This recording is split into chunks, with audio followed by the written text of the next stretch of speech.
Hey, Growth Squad, how are you doing this week? Hope you're doing well. It's been 7 days since the last episode dropped, and I hope that during the last week, the last 7 days, life has been treating you well, been treating you fair, and most importantly, I hope that you've been taking care of you. I've been on this thing lately where I can no longer depend on people to take care of me. I got to take care of me. So I hope, Growth Squad, that you've been taking care of you. Hope that you're doing well. Thank you so much for tuning in today. Today we've got a hot one as we do every single week. Tune in, please like, share, and don't forget, if you're on YouTube, please, or any platform, please subscribe. Give us that like, that follow, so that we know that you're part of the Growth Squad, a part of the family, and you'll be notified every single week when a new episode drops. Let's pray and let's get into it. God, thank you for this time together. Thank you for our family, our community. Thank you for each other. We pray now that you would bless our conversation today. Give us guidance, give us hope, give us insight. Amen. Today, I want to talk a little bit about our emotions. Kind of a different space for me, right? Because typically, I usually keep my emotions high, right? And with these podcast episodes, we're usually high energy. We're usually high octane. We're usually amped up. But today, I want to talk a little bit about the power of mastering your emotions. And as much as I'm talking to you, as you're listening, as you're watching, as much as I'm speaking to you, trust me on this, I'm speaking to myself. Has anybody ever felt like you've been out of control? Have you ever felt that way? Have you ever felt like your emotions were, I don't want to say ruining your day, but have you ever had an emotion that was like a cloud over your day?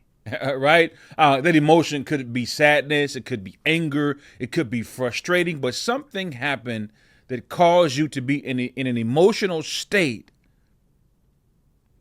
that you felt you no longer were in control. That emotion was in control. That emotion was telling you what to do. That emotion was dictating how you respond. And one of the things that happens in life is if we don't master our emotions will master us. Yeah, that's a bar right there. Yeah. If you don't master your emotions will master you. So one of the things I often think about, and there's several ways that you could, as they say down south. In fact, I just had an awesome time with my family down south. And as I heard some of the old cliches, it all came back to me because, sometimes you move away or you do certain things and you get away from your home base. You forget about some of the nice cliches and sayings. And one of the things that I heard again this weekend, and I'm going to use it again on our podcast, is there's more than one way to skin a cat. Right, when I was young and my grandmother used to say that, I was like, what in the world are you talking about? I don't skin cats, right? I don't even like cats like that. I mean, I don't dislike cats. I would never harm a cat. For all of my animal lovers, I would never harm a cat. But I'm saying cats and I don't have a good history. That's all I'm saying. I don't have a good history with cats. Cats don't like me, and in return, I avoid cats as much as I can. But as I'm thinking about that old saying, I finally have come to an understanding of what it means. It simply means that, hey, just because one person does a certain job one way doesn't mean that you have to do the job the same way, as long as the job gets complete. In other words, oftentimes when I'm driving down the street, driving down the freeway, driving down the road, my wife, because she knows the area better than me, or she's been around the area longer than me, let me say it that way. She's been around the area longer than me. The way that she goes from point A to point B is ingrained in her mind. This is the only way in her mind that you can get from point A to point B. And sometimes I'm like, well, no. I'm still getting to point B from point A, but I found a different route. Or here's the route that I take. Or here's the route that I'm comfortable with. Here's the goal. Here's what we have to always agree on. Is that both of us have the same desire to get from here to there. That's it. And so oftentimes in life, when we think about our emotions, people sometimes have a certain way of going about mastering their emotions. They have a certain way of going about ensuring that They don't allow their emotions to get the best of them throughout the course of any given day. And I get it. And sometimes you've got to find your own path. Sometimes you got to take tools from different places, different people, from your own experience and say, you know what? Here is how I'm going to tackle this if this emotion raises its head in my life today or tomorrow or next week. Here is how I will handle it. And so today, I want to offer you 3 ways to kind of master your emotions. But the first way that I want to offer to you even right now is you must have, it's imperative that you have emotional awareness. It blows my mind when oftentimes you see people that you maybe deal with, maybe you know them day in and day out. You're like on par with them in terms of conversation. You know their ins and outs. And have you ever had a conversation with someone that you know real well, and you said to them, "What's wrong?" You asked them, "Is everything okay?" And they never told you that something was wrong. They never told you that something was not okay, but by their demeanor, by their response, by their attitude, you knew something wasn't right. Okay? That's happened to many of us, right? If you've been around long enough, that's happened to you before, where you've said something to someone based on how you know they are regularly, how you know that they are most days, and today you say something's off. But have you ever had them deny that something's off? Have you ever yourself had someone encounter you, experience you, and they experience you often? They know who you are. They have conversations with you multiple times per week, and they picked up on something, and you were in a state of denial. I've been there. I've been there before, where someone has picked up that, hey, Eugene, something's off. Why are you talking so sharply? Why are you responding so sharply? Why am I getting this kind of? And I said, nothing's wrong with me. And somebody has said, Eugene, you have an attitude, and I respond with an attitude, and I deny that I have an attitude, or I deny that something's wrong. That is the first sign that I don't have a healthy dose of emotional awareness. I'm not being real. I'm not being true. I'm not being authentic. I'm not taking a dose of reality to understand the fact that, hey, I'm in an emotional state that's impacting other people negatively. And if I really care about them, I would check myself. But most people either choose not to be emotionally aware, or they don't care how their emotional state impacts others. Now, both are dangerous. In my opinion, one is more dangerous than the other. If, in fact, I'm in an emotional state, I'm in a particular state, frame of mind, and I'm not aware of it, that's scary. I need a touch of reality, right?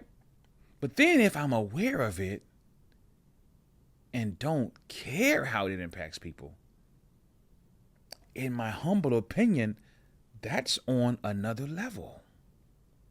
I should care that if I'm upset and I'm not being kind to my children, I'm not being kind to my wife, I'm not being kind to my husband, I'm not being kind to my spouse, I'm not being kind to those that love me the most, and I choose to say, nah, nothing's wrong with me. That's a dangerous place to be.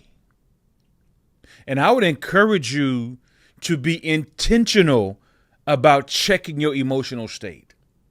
I said to you a couple of episodes ago that, hey, one of the things that I try to do every single day, I try my best to look in the mirror and check myself before I face the world. In fact, let me back up. I look in the mirror and I try to check myself before I face my family. That's most important. Because, oh man, you know this to be true. Oftentimes, the people that are closest to you experience the worst parts of you. Let's be real. Oftentimes, the people that are near and dear to us, that we love, that are of our bloodline, even people that we've given birth to, oftentimes they experience worst parts of us. And I would offer that they really deserve the best parts of us.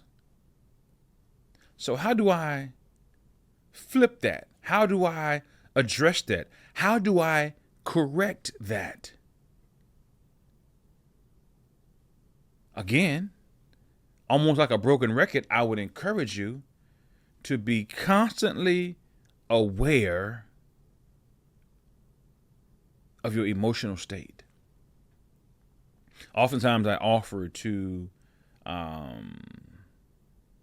educators that if they are entering a classroom and they know that they're not going to be the jolly Miss Johnson today, if they know they're not going to be the kind Mr. Smith today, if they know that today they're going to have a totally different attitude, it is responsible of them to put their classroom on notice. Makes sense? If in fact things are going to be off today, if you're dealing with someone that you love, that you cherish, that you are a super duper close to, that you really care about who they are and where they are, and you care about their life, you should put them on notice that, hey, something happened at work. Hey, something has happened in my life. Hey, today is an off day. It could be and here is something that often happens. Have you ever had a date, a month, a date, and a time that reminded you of something that was not pleasant in your life? I have a buddy of mine who remembers a day that his father left their family. And every year that date comes around. It's been years, right? But that date, every single year, he has an attitude. Rightfully so. Every single year on that date, right? He is aware of the fact that, hey, I need to tell Eugene, I need to tell my friends, I need to tell those who I communicate with on that day, hey, listen, on this date and this time and this month, I'm gonna have an attitude. Now, should he go get therapy? I think he should see a therapist. I encourage all of us, right, to try our best to work things out with somebody who can help us walk step by step. But he's at least emotionally aware. He's aware of the fact that at this moment in this time, if you experience me and there's something negative that transpires, here is the reason why. I'm going to put you on notice. And so I encourage people who walk into office spaces where you are in middle management. You walk into office spaces and you are an executive and you've had a traumatic experience the day before, or you've had an argument that morning, or one of your children has done something that you don't appreciate and it is impacting your emotional state. Those that you're serving, you should respect them enough to let them know what's coming. Right? Almost like apologizing in advance. Hey, listen, I'm off today. In fact, here are some things that you might hear from me if you say the wrong thing to me. I'm off. And give them the opportunity, if you please, right, to ready themselves for a different you. Another thing you can do to master your emotions every day is practice relaxation techniques. I've recently been doing a lot of research on breathing, and it's funny the things you pick up, right? Even from a child. My son watches, and I'm not getting paid for no ad or for no sponsorship, but my son watches Daniel Tiger. And I love me some Daniel Tiger, right? Daniel Tiger, even the intro music, for those of you who are about my age, mid-40s, early 40s, whatever the case might be, it kind of reminds you of the jingle from Mr. Rogers' Neighborhood. right? Daniel Tiger neighbor. And there may be some connection that I'm not aware of. Haven't done any deep dive researching where Daniel Tiger came from. I know my son loves it. And so there's one song that that's on repeat. In fact, it's so impactful that not only does he watch it on YouTube, but the soundtrack in the morning when he's eating, when I don't want to have him watching a screen, I'll let him listen to the songs from Daniel Tiger episodes. And one of the songs, I don't know the name of the song, but it talks about when you feel so mad, right? And I don't know, that's how it comes in, when you feel so mad. And then it gets to a point in the song where it says, take a deep breath and count to 4. And my son will be standing in the living room. He's playing with his toys. He's trying to figure something out with regard to his toy, or try to fix something, or how to make something work. And he'll begin to get frustrated. All I have to do is say his name, and he'll say, "I know, Daddy. Let me take a deep breath and count to 4." And what's exciting about that is that although I'm not in a state of where I'm upset, or I'm feeling as if I'm mad or can't figure something out, or frustrated, but I'll practice it with him. I say, man, there may be something to this. So I'll take a deep breath, and I'll count to 4, and my son will calm down. He has his own relaxation techniques. He'll calm down, and he'll get back to business, ensuring that he can think clearly. Because let's be honest. When we are in a state of emotional unawareness, where we're angry, we're mad, we're frustrated, I can't speak for you, but I've counseled a number of people in my life. I've encountered hundreds of thousands of people in my life. And one thing that is common amongst most is that when we are emotionally charged, we often do something and or say something that we have to go back and apologize for.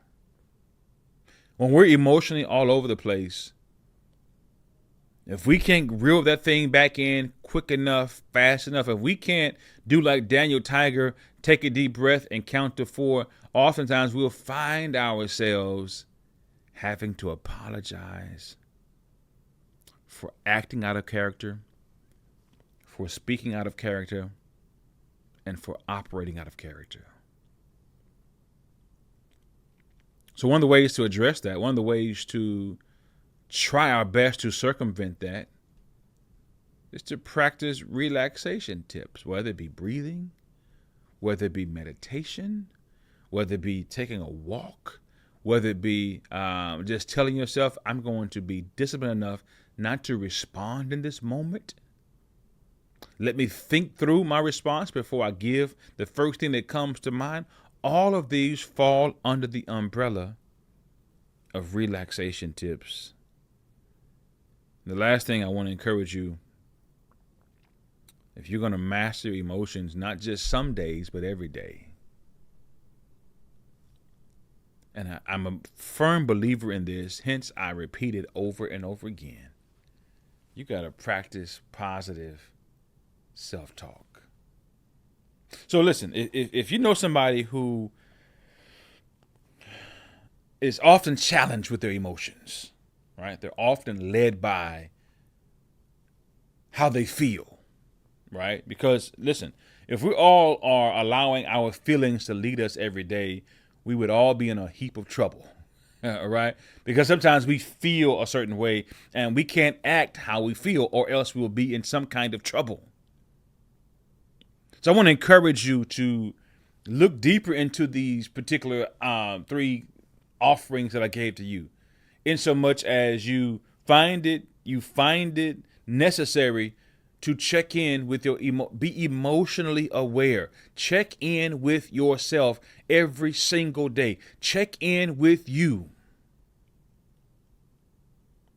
Secondly, practice those relaxation tips. And then finally, please practice positive self-talk. You deserve it. you need it.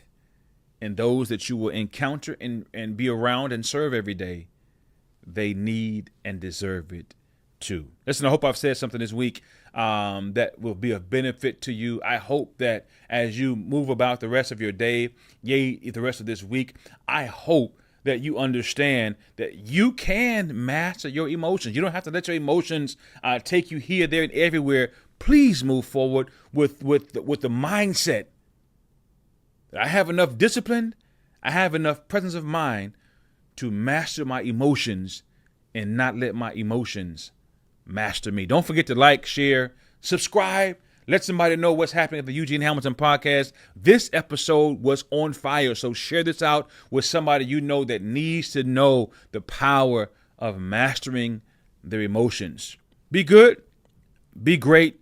Don't forget to go, grow, and glow every single day. See you next week. Peace.